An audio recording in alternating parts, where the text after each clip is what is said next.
moved to Paris when I was 19. I moved there at a really pivotal time in my life where I was sort of becoming an adult and trying to decide who I wanted to become and what I wanted to do. While I was there, I was studying full-time and working part-time and really just trying to support myself in a foreign country kind of all alone. My time in Paris was life-changing. I was exposed to an entirely different culture, an entirely different language, and I met some of the best friends of my life there.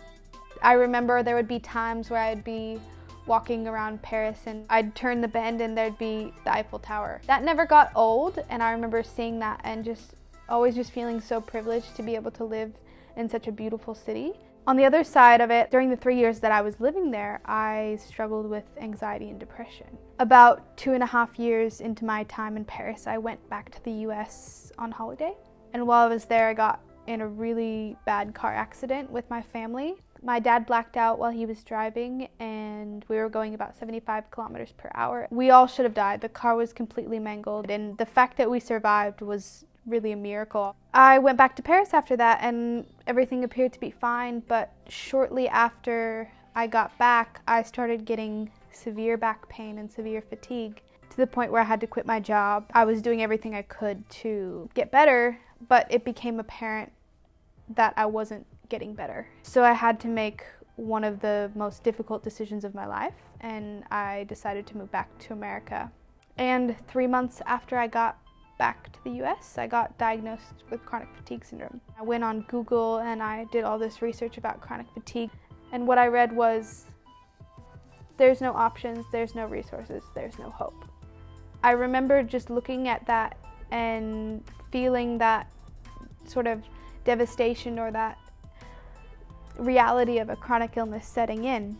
And another thing that I found in my research is that the recovery rate is 5%. And I remember looking at that and going, okay, I'm gonna be one of the 5%. I'm gonna do everything I can to recover from this illness. So it was really a journey of trying different treatments and waking up every single morning and choosing to fight, choosing to take what little energy that I had and channel that into living as fully as I could. And there would be times where I felt very isolated. I had friends and family around to support me, and they were very loving, but I lacked that community of people that really understood what I was going through. So oftentimes I would go in my room and I would just shut the door, and I would just spend that time alone because I didn't want to expose them to what it really looked like to deal with a chronic illness. There would be moments where I would be laying in bed and I would be in so much pain and so fatigued that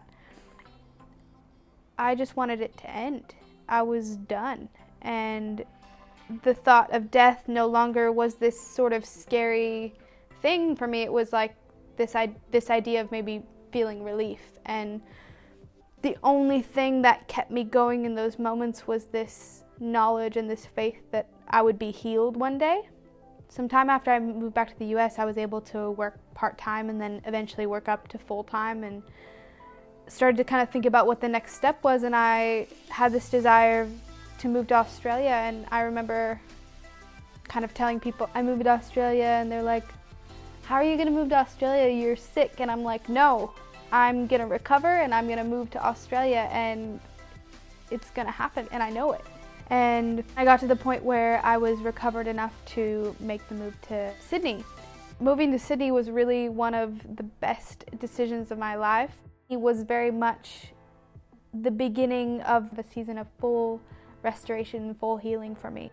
I started to think about what's the next step? What are my new dreams? What are my new hopes? What is my new calling? And that's when I got the idea for Chronic Hope.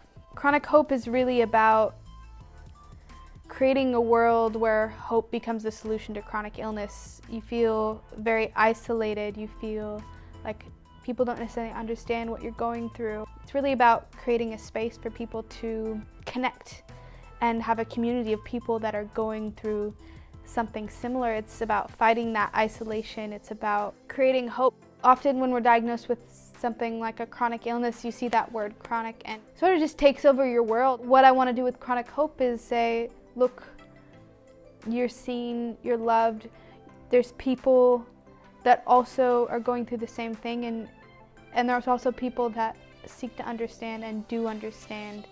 So my heart is really just when people maybe are in those moments of, okay, I'm done, they can actually have that hope where they say, no, I'm not done, because I have a community of people that's standing behind me. I have a community of people that knows what I'm going through, and I'm gonna wake up and choose to fight. And that's really the heart and the vision behind Chronic Hope.